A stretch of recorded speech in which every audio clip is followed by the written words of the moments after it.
जय बोलिए देवाधिदेव एक जगत श्री आदिनाथ भगवान की जय जय जय। परम पूज्य प्रातः स्मरणीय संत शिरोमणि आचार्य भगवान श्री विद्यासागर जी महाराज की जय जय जय। परम पूज्य गुणायतन प्रणेता प्रखर वक्ता भावना योग प्रवर्तक गुरुवर श्री प्रमाण सागर जी महाराज की जय जय जय। समस्त मुनि संघ की जय जय जय। शंका समाधान के आज के इस सत्र में आप सभी का हार्दिक अभिनंदन। इससे पूर्व कि हम आज के सत्र को प्रारंभ करें, चलते हैं गुरुदेव के चरणों में, होते हैं विनीत इस भाव से कि सदा सदा हम गा सके सम्यक्त्व के गीत। सभी लोग हाथ जोड़ेंगे, मस्तक झुकाएंगे और मेरे साथ बोलेंगे, हे गुरुदेव नमोस्तु नमोस्तु नमोस्तु।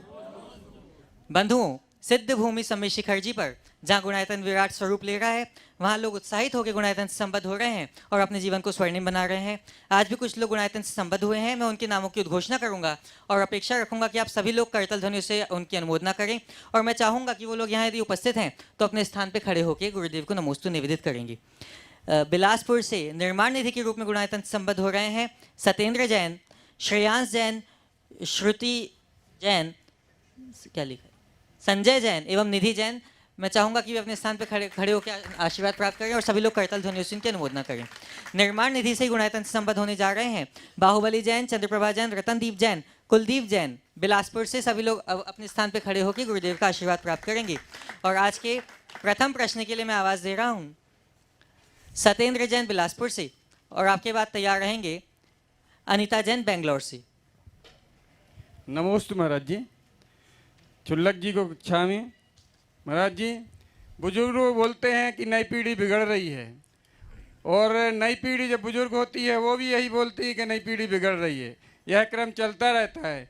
क्या सचमुच महाराज जी नई पीढ़ी बिगड़ रही है और इसका कैसे सुधार होगा? नमोस्तु महाराज। जब बुजुर्ग लोग बोलते हैं कि नई पीढ़ी बिगड़ रही है तो मैं सवाल करता हूँ, जितने बुजुर्ग है वो कितने सुधरे? बोलो। हम बिगड़ने की बात करते, खुद तो देखो। मैं एक स्थान पर था, समाज के प्रधान थे, उनकी उम्र 80 साल की थी। तो एक दिन चर्चा में उन्होंने कहा, महाराज रात 11 बजे जब तक 2 मिस्सी पराठे नहीं खा लेता तब तक नींद नहीं आती।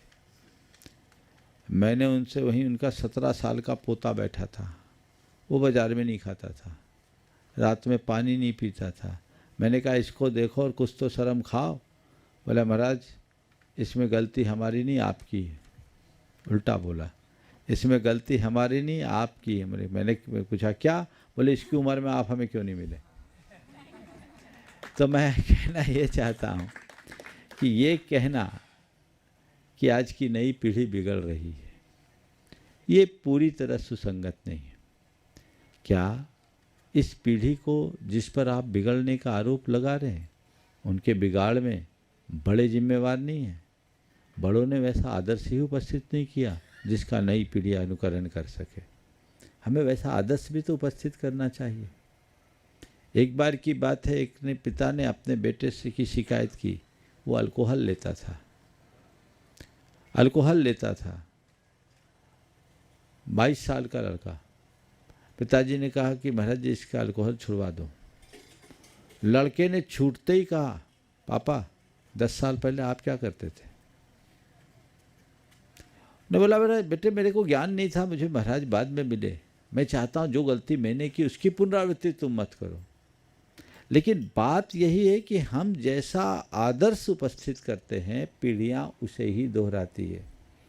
तो हम चाहते हैं कि आज की पीढ़ी पूरी तरह संस्कारवान बने, तो संस्कार का बीजारोपण अपने घर परिवार में करे और खुद के चरित्र से उसकी शुरुआत करे।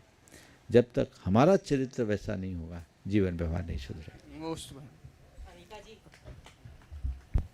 अनीता जी बेंगलोर से, और आपके बाद तैयार रहेंगे रितेश जैन अकलतरा से।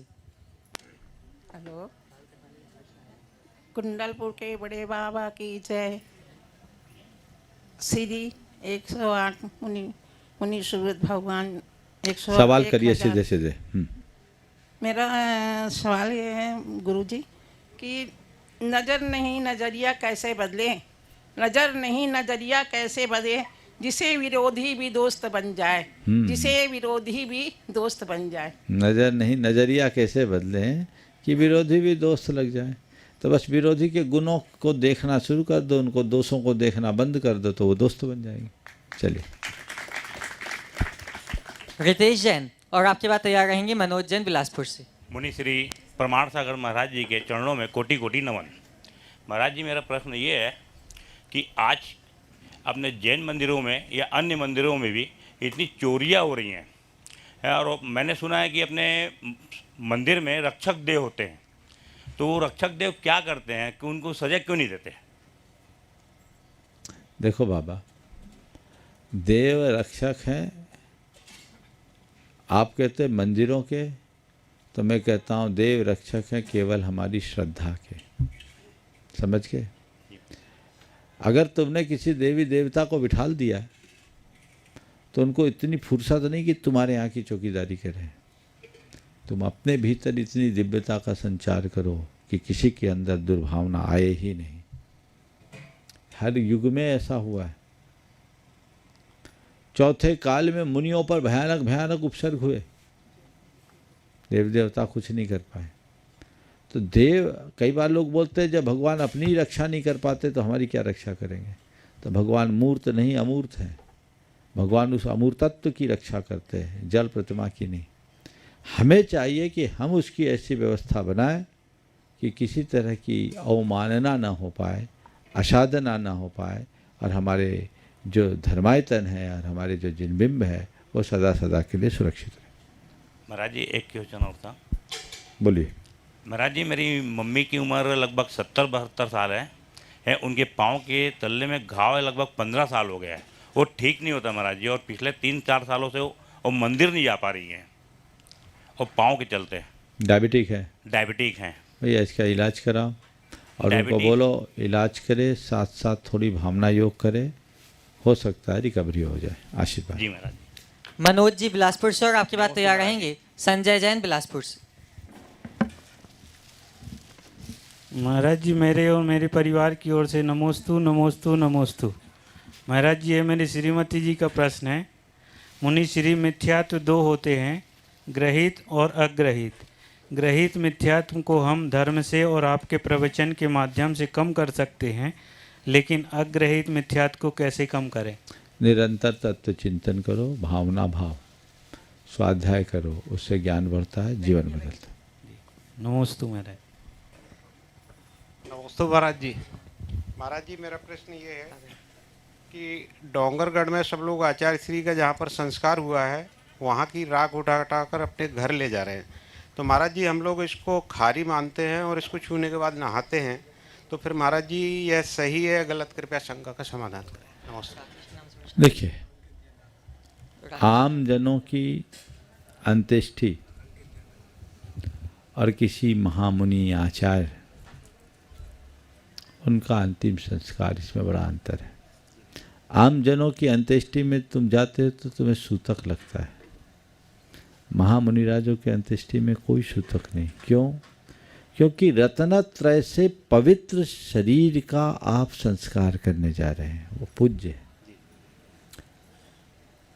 शास्त्रों में ऐसा वर्णन आता है कि जब भगवान का निर्माण होता है और इंद्र उनका अग्नि संस्कार करते हैं, अग्नि कुमार इंद्र संपूर्ण शरीर का अग्नि संस्कार करते हैं, और उस अग्नि संस्कार के बाद जो उसकी भस्म होती है उसे सभी देवी देवता और वहाँ उपस्थित मनुष्य उठाकर अपने माथे में इस भाव से लगाते हैं कि हम भी आप जैसे पद को प्राप्त करें। पावापुर के संदर्भ में तो ऐसी चर्चा है कि जहाँ भगवान को निर्वाण हुआ वो एक ऊंचा टीला था, और भगवान के निर्माण के बाद जब लोगों ने वहाँ की रज उठाई तो गड्ढा हो गया। समझ गए? चारों तरफ सरोवर था, बीच में टीला था, और वो फिर उसको पूरा तालाब का रूप दिया गया, ऐसा कहा भी जाता है। तो इस भाव से उनकी रज को माथे पे लगा ले तो कोई बुरी बात नहीं है। कल मैं तो पहुंच नहीं पाया, दूरी ज़्यादा थी, अटक गया, लेकिन कल मेरा भाग्य जगा, एक सज्जन गए थे, वो राख लेके आए, भस्म लेके आए, मैंने बड़ी श्रद्धा से अपने माथे पे लगाया। तो इसको माथे पे लगाने में कोई बुरी बात मेरे को समझ में नहीं आती, इसलिए उसको उसी तरीके से देखना चाहिए। नमस्ते। जय कुमार जी बिलासपुर से, और आपकी बात तैयार रहेंगी सुषमा जैन अकलतरा से। मुनिश्री के चरणों में बारंबार नमोस्तु नमोस्तु नमोस्तु, छुल्लक जी के चरणों में इच्छामी इच्छामी इच्छामी। महाराज जी, हमारे 2-3 छोटे छोटे प्रश्न हैं, समय आपका ज़्यादा नहीं लेंगे। एक तो आचार्य श्री की अंत्येष्टि के समय थोड़ी समाज के द्वारा जो अनुशासनहीनता हुई है, गलती से समझो, भाव के माध्यम से समझो, किसी ने श्रीफल उछाल रहे हैं, कोई और भी डोला में आगे पीछे हो रहे हैं, तो इसमें समाज के लिए अब जो होना था वो तो हो गया, लेकिन आगे के लिए कोई ऐसा मार्गदर्शन मिले ताकि इस भाव में। मैंने भी कुछ दृश्य देखे, ये भावातिरेक में हुआ, हजारों की भीड़ और नियंत्रण विहीन, उसमें लोग अपनी भावना को नहीं रोक पाए, लेकिन उसमें अभिनय भी हो गया। मुझे कुछ लोगों ने बोला नारियल चढ़ाने की जगह लोग नारियल फेंकने लगे, तो ये तो अच्छी बात नहीं है। कहीं पर भी लोग जाए तो इस बात का ध्यान रखें कि भावातिरेक में मुझसे कोई अभिनय ना हो जाए। जो पूज्य है उनके ऊपर आप फेंकेंगे कि चढ़ाएंगे, विवेक रखना चाहिए। चूँकि समय नहीं मिला, शायद कमेटी भी उसको अरेंज नहीं कर पाई। बेहतर होता कि आचार्य श्री जहाँ थे, उनका डोला जहाँ रखा गया था, वहाँ लोगों को दर्शन करने का मौका मिल जाता, लाइन से लग करके लोग अपना श्रीफल वहीं चढ़ा देते और उसके उपरांत यात्रा निकाली जाती, तो शायद इतना अनियंत्रण नहीं होता। पर उनका प्रताप ही कुछ ऐसा है कि उनको देख के लोग पागल हो जाते हैं, लोग वहाँ से हटना नहीं चाहते। मैंने थोड़ी सी झलक देखी थी कि जो लेके जा रहे हैं तो 10 मिनट तक तो हिल नहीं रहे, वहीं से वहीं, वहीं से वहीं। हमारे महाराजों को भी बहुत मशक्क़त करनी पड़ी। तो लोगों को चाहिए कि ऐसे किसी भी प्रसंग में भावातिरेक से बचे। कृतकारित अनुमोदन तीनों का समान लाभ होता है, थोड़ी तसल्ली से भी ये काम किया जा सकता है। दूसरा महाराज जी, ये प्रश्न है कि हुंडा और सर्पणी काल में जब ऐसी विपरीत घटनाएं होती हैं तो इनका कोई क्रम है कि इतने काल के बाद हुंडा और सर्पणी काल आएगा, कि ऐसा कोई क्रम नहीं है। तीसरा महाराज ये है कि प्रतिमाधारी आजकल एकल परिवार हो गए हैं, तो पति पत्नी उम्र उनकी लगभग 1-2 साल, वो छोटे बड़े का अंतर रहता है। प्रतिमाओं का कोई लेना चाहे तो उसके लिए पति, यदि 2 लड़कियां हैं या 2 लड़के हैं, कई बार बाहर भी चले जाते हैं, तो वो अपनी प्रतिमाओं के पालन करने में कैसे मतलब वो करें कि उनकी प्रतिमाएं वो ले लें। प्रतिमाओं की बात करें तो घर में श्रीमती बोलती हम तो कर नहीं सकते, प्रतिमा कैसे लोगे? तो जहाँ पले वहाँ जाके रहो। तो वही तो है। अब तो रास्ता ज़्यादा अच्छा है, बेटा बेटी सब बाहर रहते, पास में है नहीं कोई, तो तुम क्यों चिपके हो? निकलो। हमने समेत शिखर जी में गुनायतन में व्यवस्था बना रखी है, जो अपना जीवन निकाल सके। हालांकि बहुत सीमित लोगों के लिए है और ये अलाटमेंट नहीं हुआ है, लेकिन ये पहल जगह जगह होनी चाहिए जहाँ रहकर लोग अपना निर्बाध धर्म ध्यान कर सकें। तीसरी बात ये है महाराज जी के अभी आचार्य श्री की अंत्येष्टि में हमारे जैनी बंधु सतना से वहाँ पहुँच रहे थे और उनका आकस्मिक निधन हो गया, मतलब एक्सीडेंट हो गया जिसमें वो निधन हो गया उनका। तो उनके परिवार के 3, जिनमें 2 तो प्रतिमा मतलब जिन व्रती परिवार से थे, 2 आदमी जो है व्रती परिवार से थे, जितेंद्र कुमार जी और प्रशांत कुमार जी, और एक आशीष जैन जी है। इन तीनों के परिवार में इतना वज्राघात हुआ है कि वो इस दुख को कैसे सहन कर रहे होंगे। हम चाहते हैं महाराज जी आपके माध्यम से उस परिवार को इस दुख सहन करने की क्षमता मिले और उनको आगे का मार्गदर्शन मिले। नमोस्तु महाराज जी, नमोस्तु। देखिए, ये घटना बहुत ही दुखदायी है। लोग बहुत भावना से भर कर जा रहे थे और एक अच्छे भाव को लेकर जा रहे थे, लेकिन उनकी नियति कुछ और थी। वो दुर्घटनाग्रस्त हुए, जैसा आपने बताया। एक आरिका अनंतमती जी के परिवार से है और एक आरिका विजितमती के परिवार से, प्रशांत अनंतमती जी के परिवार से, और जितेंद्र जीतू विजितमती जी और आशीष, ये सब बहुत जुड़े हुए बड़े धर्मात्मा कर्मठ सक्रिय लोग थे। 3 भाई और थे, संयोग से वो बच गए, तैर कर निकल गए। लेकिन ये घटना हुई है। मैं पूरे परिवार को कहता हूँ कि विपत्ति के घड़ी में धैर्य ही एक आलम्बन है। मुझे ऐसा लगता है कि वो आचार्य महाराज की अंत्येष्टि में जा रहे थे, वो आचार्य महाराज के पास पहुँच गए, ऐसा मान के चलो। निश्चित अच्छे भाव से जाने वाले जीवों की सदगति होती है। जाना तो सबको निश्चित है, हो सकता है ऐसी ही उनकी परिणति हो और इस स्वभाव के साथ गए हों, हम आंसू बहा रहे हैं, वो वहाँ जाकर आनंद ले रहे होंगे। यदि उनको उनका सानिध्य मिल गया होगा तो उनका कितना बड़ा सौभाग्य होगा जिसके लिए लोग तरसते हैं। कहीं ना कोई कनेक्शन हो सकता है। हालांकि ये तो दिव्य ज्ञानियों के ज्ञान का विषय है, लेकिन हमें इन सब बातों को सकारात्मक रूप से देखना चाहिए। आना जाना लगा हुआ है। बिल्कुल इस तरह की दुर्घटना से जब कोई जाता है तो निश्चित परिवार पर बज्जाघात होता है और सुनकर सभी के सभी स्तब्ध है, लेकिन अब जाने वाला लौट नहीं सकता। तो हम होनी को स्वीकार करें और ये माने कि काल बलि को कभी टाला नहीं जा सकता। काल बलि से बलवान कोई नहीं है। उनकी यही परिणति थी और मुझे लगता है कि हो न हो कहीं वो गुरुदेव के ही पास पहुंच गए हों। जहां वो पहुंचे वहाँ ये भी पहुंच सकते हैं। हमने तो कहानियों में पढ़ा है कि सैनिक भगवान के समोसरण में जाकर वहाँ नहीं पहुंच पाया जो मेढक दुर्घटनाग्रस्त होकर के पहुंच गया।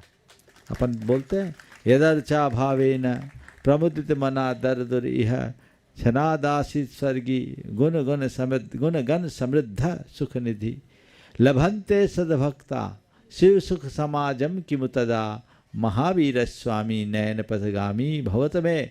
तो जब एक मेढक बीच रास्ते में अकाल मृत्यु का शिकार हुआ और कहाँ पहुंचा, तो ये अकाल मृत्यु जरूर हुई, लेकिन इनकी आत्मा ने अमरत्व का मार्ग पाया होगा, ऐसा समझना चाहिए। इसलिए परिवार को ऐसी घड़ी में बहुत बहुत धैर्य संयम के साथ संबल रखना चाहिए। नमस्ते। सुषमा जी उपस्थित होंगे और आपके बाद तैयार रहेंगे एडवोकेट दीपक जैन, जो जैन समाज बिलासपुर के अध्यक्ष हैं। मेरे उपकारी गुरुदेव को कोटि कोटि नमोस्तु कोटु केटु नमोस्तु। सुल्लक जी को इच्छामी इच्छामी इच्छामी। महाराज जी, अभी आचार्य श्री की समाधि हुई है, उसके बाद कुछ युवा पीढ़ी अपने बाल दान में दे रही है, तो क्या ये उचित है? अब देखिए, ऐसा है, आचार्य महाराज की समाधि हुई। जिस साधक की समाधि होती है उसकी मृत्यु नहीं, उसके लिए मृत्यु एक महोत्सव है। जिनने समाधि की क्योंकि उनने मृत्यु का वरण किया, उसके लिए मृत्यु महोत्सव है। लेकिन उनके भक्तों के लिए वो एक शोक है, क्योंकि जब तक उनका सानिध्य था हम सबको उनका आलंबन मिलता था। आज उनका प्रत्यक्ष सानिध्य नहीं है तो ऐसा लगता है बहुत बड़ा आधार खिसक गया। तो ये शोक है, और उस शोक की अभिव्यक्ति यदि कोई इस तरीके से करता है तो कोई बुराई नहीं। बहुत लोगों ने किया, मेरे साथ चल रहे 6 युवकों ने किया। खड़े होकर दिखा दे भैया एक साथ, मुझसे पूछे भी ना, मैंने देखा आके कर लिए। और बोले हजारों लोगों ने किया, ललितपुर के, हाँ हजारों ने किया। हाँ, तो ये एक अपनी भावना है। अब इसको ये कहो कि क्या गुरु जी गए तो शोक मनाएंगे, तो भैया तो गाना गाएंगे। शोक तो होगा, हम सब शोक्ड हैं। हम तो 2 दिन शंका समाधान भी नहीं कर पाए, मन ही नहीं बना। लेकिन ठीक है, शोक में मग्न नहीं होना, ये सब शोक के निमित्त नहीं है, ये वैराग्य के निमित्त है। अपने वैराग्य को बढ़ाने के लिए है, और वैराग्य से प्रेरित होकर युवाओं ने अपने बाल त्यागा, अच्छे लक्षण है। मैं तो भावना भाते हैं जिन जिन ने अपने बाल मुड़वाए कल केस लोच करने का पुण्य उनका आ जाए। इतना पुण्य जगह कि कल वो केसलोच का सौभाग्य पा पाए। अरे गुरु के प्रति सच्ची श्रद्धा तो यही है कि हम उनके मार्ग का अनुकरण करें, जिस पथ पर वो चले उस पथ पर चले तो बात अच्छी होगी। महाराज जी, एक प्रश्न और है। बहुत लोग हैं, जल्दी से पूछो ना। महाराज जी, मेरा नाम जैसे मायके में दूसरा नाम है और ससुराल में जया नाम है, तो महाराज जी जैसे शांति धारा या कोई भी धर्म काम कराते हैं तो किस नाम से कराना चाहिए? जिस नाम से आप अपने आप को सुनना अच्छा समझती हो। जी महाराज जी, नमोस्तु महाराज। दीपक जैन, एडवोकेट, अध्यक्ष जैन समाज बिलासपुर, और आपके बाद तैयार रहेंगे श्रीमान पंकज नीतू जी पाटौदी, साड़म से। बोलिए।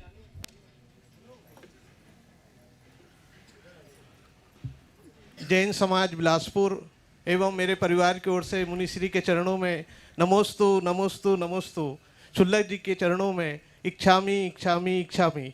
महाराज जी, हम वर्षों से आचार्य श्री की पूजन करते आए हैं, और आचार्य श्री की पूजन में 2 शब्द आते हैं, हे तपोमूर्ति, हे आराधक, हे योगीश्वर, हे महासंत, है अरुण कामना देख सके, युग युग तक आगामी बसंत।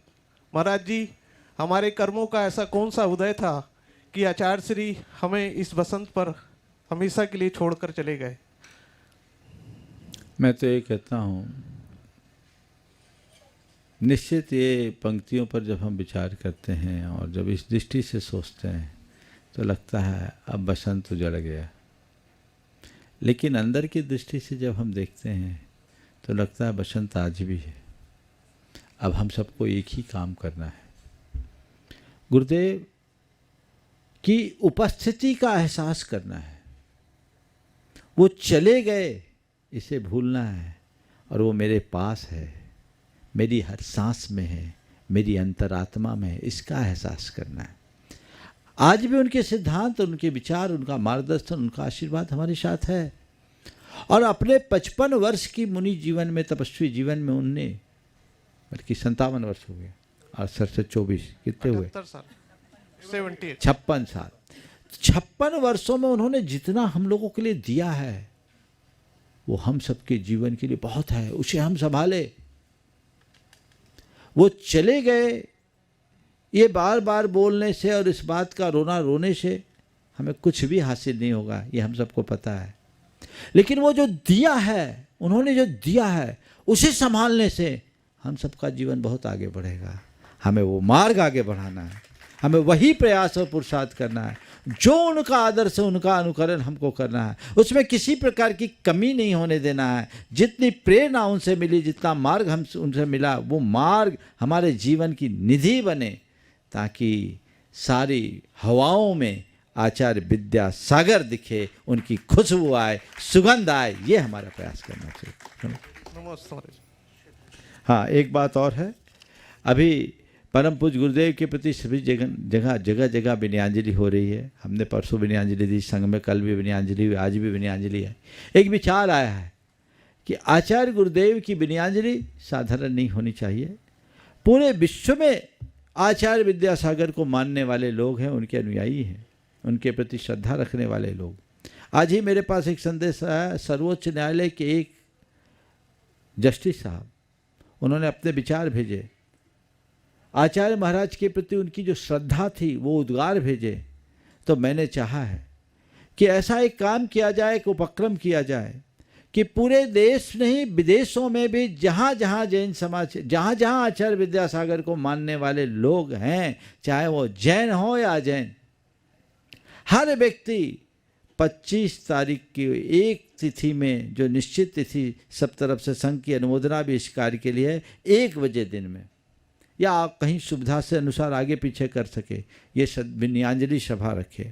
उस विनयाञ्जलि में समाज को शहर के, नगर के, गांव के प्रमुख स्थल पर रखे और वहाँ के गणमान्यों को आमंत्रित करें और गुरुदेव के प्रति अपनी विनयाञ्जलि अर्पित करें, ताकि हम उनके उस गौरव को विश्वव्यापी बना सके। लोगों को लगे कि आचार्य विद्यासागर जैन शासन के कितने, भारतीय परंपरा के और भारतीय संस्कृति के उन्नायक थे। उनके लिए हमें ये बात करनी चाहिए। तो 25 तारीख को, जैसे हमने संयम स्वर्ण महोत्सव में एक साथ पूरे विश्व में उनके प्रति अपनी श्रद्धा अर्पित की, तो ये विनयाञ्जलि दिवस के रूप में 25 तारीख को पूरे देश भर के लोग और दुनिया के लोग, जहाँ जहाँ के लोग सुन रहे हैं, अपने अपने स्तर पर करें। अगर आपने विनयाञ्जलि कर भी ली है तो 25 तारीख को पुनः हमें करना है, ये प्रयास करें। और यहाँ भी उस दिन शंका समाधान का जो कार्यक्रम होगा, विनयाञ्जलि का ही होगा। जो हमारे साथ रहेंगे वो रहेंगे, जिनकी विनयाञ्जलि हमारे पास आएगी उनको पहले से आ जाने पर उनको भी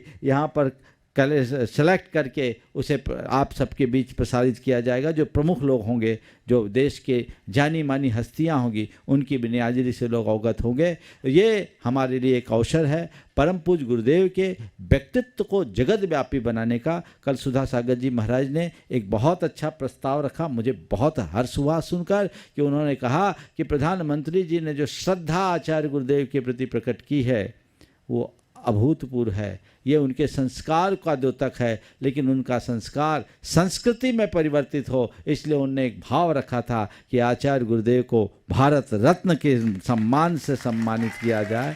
और ये मुझे भी अच्छा लगा, और मैं आप सबसे भी कहता हूँ, इसको केवल एक दिन की चर्चा नहीं, इस चर्चा को जीवंत बनाना चाहिए और ऐसा भाव बनना चाहिए कि हमारे गुरुदेव भारत रत्न की उपाधि से अलंकृत हो। यद्यपि वो तो सारे जगत के पूज्य हैं, जगत रत्न हैं, वो रत्नत्रय के धनी हैं, पर उनसे हम सबका मान बढ़ेगा, हमारी संस्कृति का मान बढ़ेगा। उनके उपस्थिति में ये दिया जाता तो मुझे पता है वो किसी भी प्रकार के मान सम्मान को स्वीकार करने वाले नहीं हैं, लेकिन अब ये जो मिलेगा और ऐसा होगा तो जैन धर्म, जैन संस्कृति नहीं, संपूर्ण राष्ट्र का सम्मान बढ़ेगा। क्योंकि किसी संत को ऐसा सम्मान देना, ऐसा संत जो ऋषि कर्म के साथ राष्ट्र कर्म करता हो, जो राष्ट्र के उन्नयन के लिए अपने सर्वस्व को अर्पित करता हो, उसके लिए हमारे देश के कर्णधारों को चाहिए। निश्चित मुझे उम्मीद है कि मोदी जी तक ये बात जाएगी तो वो भी इस पर गंभीरता से विचार करेंगे, क्योंकि उन्होंने खुद अनेक बार सार्वजनिक रूप से प्रकट किया है कि आचार्य गुरुदेव के प्रति मेरी गहरी निष्ठा है। तो उस निष्ठा की अभिव्यक्ति इसी रूप में की जा सकती है, और मैं समझूंगा कि यही भारत सरकार की गुरुदेव के प्रति बहुत बड़ी विनयाञ्जलि होगी। ये भी प्रयास करना चाहिए और इसे सर्वत्र प्रसारित करना चाहिए। महाराज जी, विनयाञ्जलि के दिन हम गरीबों को भोजन भी करा सकते हैं। हाँ, जो करा गुरुदेव तो गरीबों के कल्याण के लिए सदैव प्रेरणा देते थे। वो गरीबों, दलित और वंचितों को आगे बढ़ाने के लिए उत्साहित करते थे, तो करना चाहिए समाज को। नमस्ते महाराज। पंकज नीतू जी साड़म से, और आपके बाद तैयार रहेंगे बाहुबली जैन बिलासपुर से।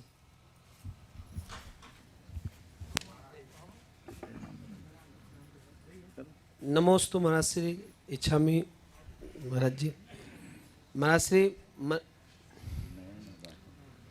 बोलो। महाराज श्री, मनुष्य को चाहिए कि परिस्थितियों से लड़े, एक सपना टूटे तो दूसरा गढ़े। तो महाराज श्री, हम लोग एक सपना लेके आपके साथ मधुबन से बिहार किए थे कि आचार्य श्री का दर्शन आपके सानिध्य में हम लोगों को मिलेगा, वो हम लोगों को नहीं मिला। तो एक सपना टूटा, तो अब दूसरा क्या गढ़े? देखो, बात तो बिल्कुल सही है। बड़ा दुर्भाग्यपूर्ण है जब बीच में एक सी घटना आई, सुनने को आया तो स्तब्ध रह गया। अब तो पाँव में जान नहीं। पहले तो चलते थे तो उमंग थी, ताकत थी, चलते थे, लेकिन संयोग नहीं था। अब हमें इसे स्वीकार करना होगा।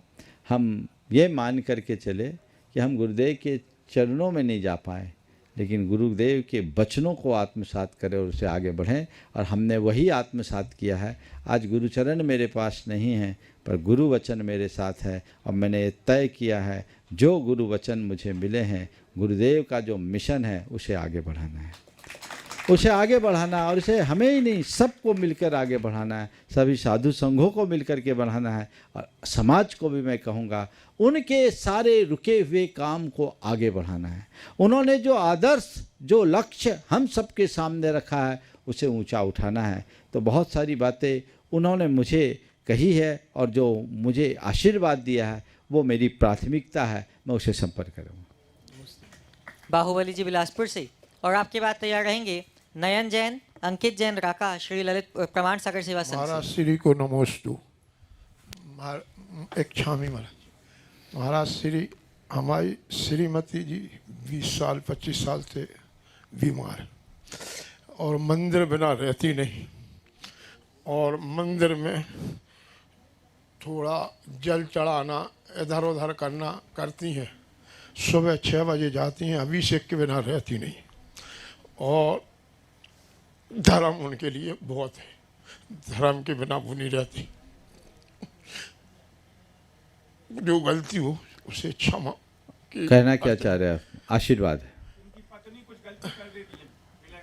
ठीक है। बिन जाने वा जानते रही टूट जो कोई, सो तू सो सब तुम प्रसाद ते परम गुरु, सो सब पूरन होए। करो आशीर्वाद, आगे चलो। अंकित जैन, नयन जैन श्री प्रमाण सागर सेवा संघ से अपनी पूरी टीम के साथ, और आपके बाद तैयार रहेंगे विवेक जैन गुनकुरी से। परम उपकारी गुरुदेव के चरणों में बारंबार नमोस्तु, शुल्लक जी के चरणों में एक शामी। गुरुदेव, काम का आलस और पैसे का लालच महान नहीं बनने देता है। ये सत्य है, पर गुरुदेव हम ऐसा क्या करें कि हमको काम का लालच हो और पैसों का आलस हो। बहुत अच्छा वाक्य। काम का लालच, काम का आलस और पैसे का लालच मनुष्य को आगे नहीं बढ़ने देता है। आपने पूछा ऐसा क्या करे कि काम का लालच हो और पैसे में आलस हो। दो काम करो। सबसे पहले अपना लक्ष्य हमेशा अपने सामने रखो, लक्ष्य बनाओ, पुरुषार्थ जगाओ। मेरा लक्ष्य क्या है, उसके अनुरूप उस लक्ष्य को सामने रखोगे तो पुरुषार्थ हमेशा तुम्हारे साथ जुड़ा रहेगा, क्योंकि अंदर से प्रेरणा होगी। प्रायः लोग अपना लक्ष्य ही भूल जाते हैं। लक्ष्योन्मुखी दृष्टि के अभाव में चीज़ें बदल जाती हैं। तो जब लक्ष्य सामने होगा कभी काम में आलस नहीं होगा।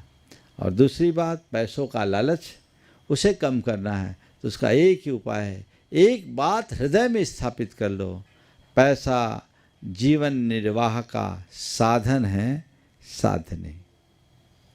समझ गए क्या करना है? पैसा जीवन निर्वाह का साधन है, साध्य नहीं। इस बात को याद रख करके चलो तो कभी दिक्कत नहीं हो। नमोस्तु गुरुदेव। आगे एक बार हाँ नयन। हाँ नमोस्तु महाराज जी। गुरुदेव, परसों आचार्य श्री विद्यासागर जी महाराज जी के क्षमतापूर्वक किए गए संलेखना समाधि महोत्सव के उपरांत कल और आज ललितपुर जैन समाज और भी सभी जगह की समाज के हजारों व्यक्तियों ने, युवाओं ने अपने केस दान किए। हमारी भावना यह है कि आचार्य भगवान के जीवन काल में उनके नाम अनेकों ऐसे कीर्तिमान हैं जो उनकी अनंत साधना का परिणाम है। आज हम ऐसी भावनाएं करें कि उनके जीवन उपरांत एक ऐसा कीर्तिमान उनके श्री चरणों में समर्पित करें जो ना कभी बना हो और ना कभी टूट ना सके। गुरुदेव कृपया मार्गदर्शन करें।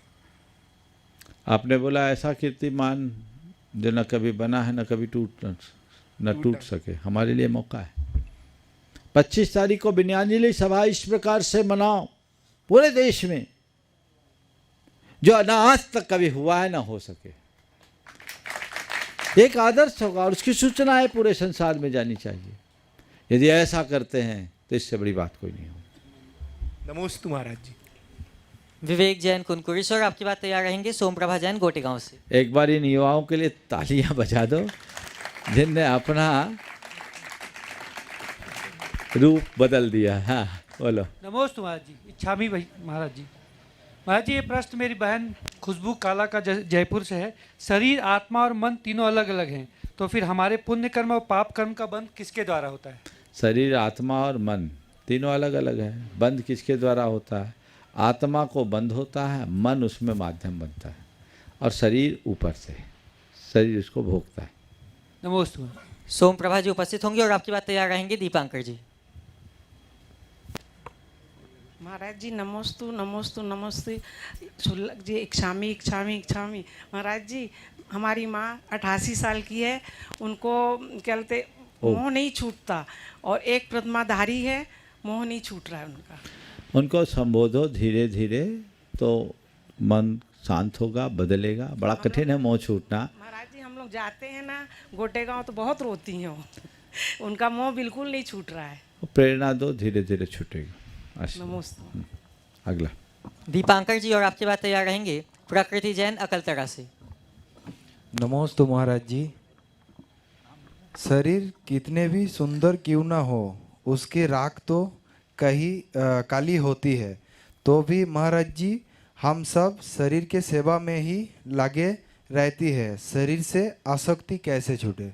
बहुत अच्छा। शरीर से आसक्ति कैसे छूटे, बड़ा अच्छा वाक्य। शरीर कितना भी सुंदर क्यों ना हो, उसकी परिणति, अंतिम परिणति राख की है। आपने पूछा शरीर की आसक्ति कैसे छूटे। असुचि भावना का चिंतन करो। शरीर के भीतर जो अपवित्रता है उसका बार बार विचार करो, उससे शरीर की आसक्ति मंद होगी, और जब देहासक्ति मंद होगी तभी भेद विज्ञान प्रकट होगा। नमोस्तु गुरुदेव। नमोस्तु गुरुदेव। प्रकृति जैन और आपकी बात तैयार रहेंगे। अमित जैन जशपुर से।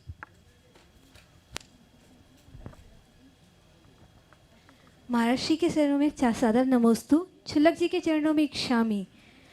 महाराज जी, मेरा एक प्रश्न ये है कि हम जैसे पूजन करते हैं, पूजन संगीत के माध्यम से करते हैं, तो जो अपन जाप देते हैं या कुछ करते हैं उसमें मन थोड़ी देर के लिए लगता है, मगर जब हम पूजन के द्वारा करते हैं तो हम 2 घंटे 3 घंटे भी बैठ जाते हैं। तो ये क्या संगीत में रुचि है हमारी कि पूजन में रुचि है? ये हमारे मन की दुर्बलता, मन को आलम्बन चाहिए, जिसमें हो रुचि से करो।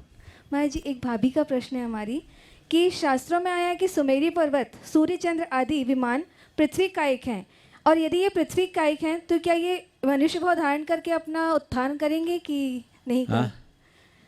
सुमेरु पर्वत, सूर्य चंद्र आदि विमान पृथ्वी कायिक हैं, और यदि ये पृथ्वी कायिक हैं तो क्या ये कभी मनुष्य भाव धारण करके अपना कल्याण करेंगे? देखिए, संसार के सब जीव कहीं भी कहीं जा सकते हैं और उनका कल्याण हो सकता है, पर एक ही नहीं है। एक हटते हैं, दूसरे आते जाते, चलता रहता है, पार्थिव है वो।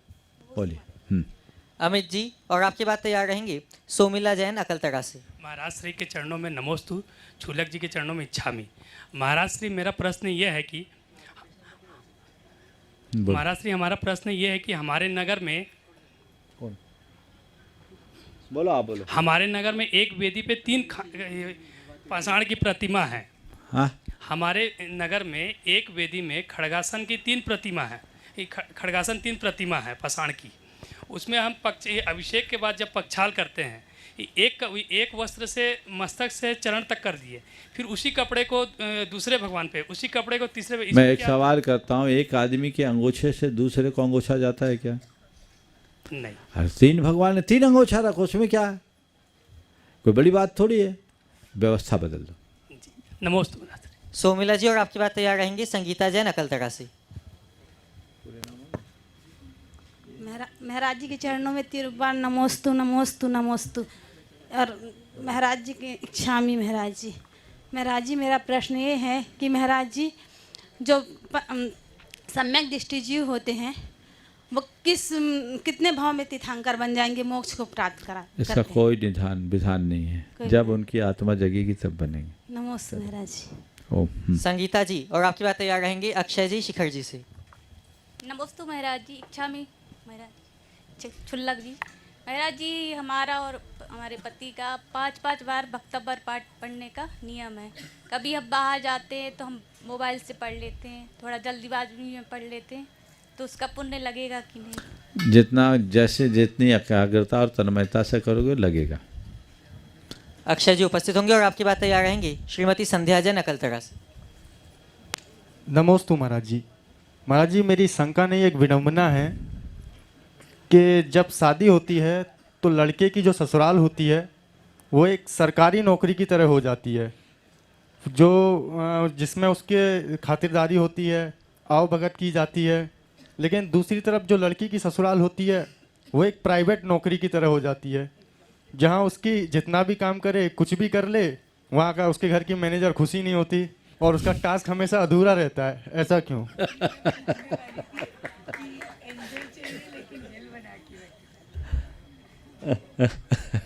बहुत अच्छा सवाल किया है। ये आज की समस्या नहीं है, ये सदा की समस्या है। और एक खातिरदारी दामाद की क्यों होती है, और प्राइवेट सर्विस में जैसे सरकारी नौकरी और प्राइवेट नौकरी की बात की कि टास्क अधूरा क्यों होता है, उसका मुझे एक प्रयोजन दिखता है। दामाद की खातिरदारी इसलिए होती है क्योंकि ग्रह नक्षत्रों से लोग बचना चाहते हैं। हमारे यहाँ कहा गया है कि 9 ग्रह है, लेकिन 10वां ग्रह भी है, और वो 10वां ग्रह का जो स्वभाव है बड़ा विचित्र है। लिखा है सदा वक्रो सदा क्रूरः सदा वक्रः सदा क्रूरः सदा मान धनापः। सदा वक्रः सदा क्रूरः सदा मान धनापः कन्या राशि स्थितो नित्यम जामाता 10वां ग्रह। कि जमाई 10वां ग्रह है जो हमेशा वक्री होता है, क्रूर होता है, और मान धन और धन दोनों को हरने वाला होता, और कन्या राशि में बैठा है। तो सोचते भैया गड़बड़ न कर ले, इसलिए इसको पूज ले। और स्त्री जो होती है वो सहिष्णुता और धृति का प्रतीक होती है, इसलिए उसको और मजबूत बनाने के लिए कहा जाता है तुम्हारा काम अधूरा है ताकि तुम परिपक्व हो सको। संध्या जी अकलतरा से, और आपकी बात तैयार रहेंगी श्रीमती अंजना जैन शहपुरा से। हो गया। महाराज जी, हमारी देवरानी का प्रश्न है कि स्त्री पर्याय छेदने के बाद में मोक्ष कितने भाव बाद मिलेगा? स्त्री पर्याय छेदने के बाद मोक्ष होले कोई जरूरी नहीं है। संसार छेदने से मोक्ष मिलेगा। हम आप अनेकों बार स्त्री हो चुके, अनंतों बार पुरुष हो चुके, ये एक चक्कर नहीं है। चलिए। श्रीमती अंजना जैन शहपुरा से, और आपकी बात तैयार रहेंगी श्रीमती रोशनी चंदेरिया अकलतरा से। नमस्ते महाराज जी, क्षामी महाराज जी, मेरा ये प्रश्न है कि उत्तम क्षमा कोई चीज लेने की चीज है न देने की चीज है, इसको किस तरह धारण करें? बस जीना शुरू कर दो, बस चीज़ों को पकड़ना बंद कर दो। चलिए चुलगी को दो। नमस्ते महाराज। श्रीमती रोशनी चंदेरिया। हो गया पूरा। महाराज श्री के चरणों में बारंबार नमोस्तु, छुल्लक जी के चरणों में इक्षामी। महाराज जी, आज मैं अपने आप को बहुत सौभाग्यशाली समझती हूँ, क्योंकि 2013 में आज के दिन आचार्य श्री की आगवानी अकलतरा नगरी में हुई थी, और उसके पश्चात हमारे यहाँ आचार्य श्री की नवदा भक्ति प्राप्त हुई, और आज ही के दिन आपका दर्शन हुआ, और आज ही के दिन हमको नवदा भक्ति मिली। तो मैं अपने आप को बहुत सौभाग्यशाली मानती हूँ। और महाराज जी, मेरी शंका यह है कि अभी चंद्रगिरी में जब आचार्य श्री विराजमान थे तो उस टाइम हम लोग चौका लेके गए, पहले भी जाते रहे। उसके बाद हम लोग का ऐसा कौन सा कर्म का उदय था कि हम लोग को इस बार आचार्य श्री की नवदा भक्ति प्राप्त नहीं हुई? अरे आपका क्या, सबका ही था। अब क्या करें? अब ये मानो कृतकालिक अनुमोदन से जितना बने करते रहो, और उनके माध्यम से जो हमें रास्ता मिला है पूरा जीवन देव शास्त्र गुरु के सेवा में अर्पित करो। चलो। नमोस्तु महर्षि, नमोस्तु। अब ऑनलाइन प्रश्नों के माध्यम से अब हमको दिशा निर्देश प्राप्त हो। इस भाव से हम सभी चलते हैं पूज्य शुल्लक जी श्री आदर्श सागर जी महाराज के चरणों में, और निवेदन करते हैं कि महाराज श्री ऑनलाइन प्रश्नों के माध्यम से आगे का सत्र संचालित हो। इच्छामी महाराज जी। महाराज जी के चरणों में कोटशा नमन। नितिन जी बागपत से प्रश्न कर रहे हैं, महाराज श्री किसी ने क्या खूब कहा है कि किताबों से सीखो तो नींद आती है, जिंदगी सिखाए तो नींद उड़ जाती है। तो महाराज श्री, मेरी शंका यह है कि किताबों से कैसे सीखें कि जिंदगी की नींद सुकून भरी हो? बहुत अच्छा वाक्य है, किताबों से सीखो तो नींद आती है, जिंदगी सिखाए तो नींद उड़ जाती है। आपने पूछा है किताबों से कैसे सीखें जिंदगी की नींद सुकून भरी, जिंदगी की नींद सुकून में बदल जाए। देखिए, मैं एक बात कहता हूँ, किताब मत पढ़िए, पुस्तक मत पढ़िए, शास्त्र पढ़ना शुरू कीजिए। किताब और पुस्तक हमारे लिए साधारण है, शास्त्र भगवान की वाणी है, और भगवान की वाणी को, शास्त्र को शास्त्र मान कर न पढ़े, उसे अपने लिए भगवान की ओर से दिया गया संदेश मान करके पढ़े कि शास्त्र नहीं, मेरे लिए भगवान का संदेश है, और जो मुझे भगवान ने मेरे लिए मार्गदर्शन दिया है, जो गुरु के माध्यम से या भगवान के माध्यम से, आचार्यों के माध्यम से पुस्तक में जो मुझे पढ़ना है, तो उसको पढ़ने से श्रद्धान जगेगा, और जब सच्चा श्रद्धान जगता है तो जीवन में सुकून आता है। अशोक जी अहमदाबाद से प्रश्न कर रहे हैं, कहा गया है कि एक सुखी जीवन के लिए अच्छा मकान होना पर्याप्त नहीं है, किंतु घर का माहौल भी अच्छा होना जरूरी है। महाराज श्री, मेरी जिज्ञासा यह है कि घर का माहौल अच्छा बनाने के लिए क्या करें? बहुत अच्छी बात है, अच्छा मकान बनाने पर्याप्त नहीं है, माहौल अच्छा होना चाहिए। और घर का माहौल अच्छा बनाने के लिए 4 बातें अपनाएं। सबसे पहली बात, घर में जितने लोग हैं वह एक दूसरे को आदर करना सीखें। एक दूसरे का आदर सम्मान जिस घर में होता है, माहौल अच्छा होता है। दूसरी बात, एक दूसरे को सहयोग देना सीखें। जब जिसको ज़रूरत हो सहयोग दें, सम्मान करें, सहयोग दें। अगर हम एक दूसरे के साथ सहयोग देने की आदत रखेंगे तो घर का माहौल सदैव अच्छा बनेगा। तीसरी बात, सहिष्णुता रखें।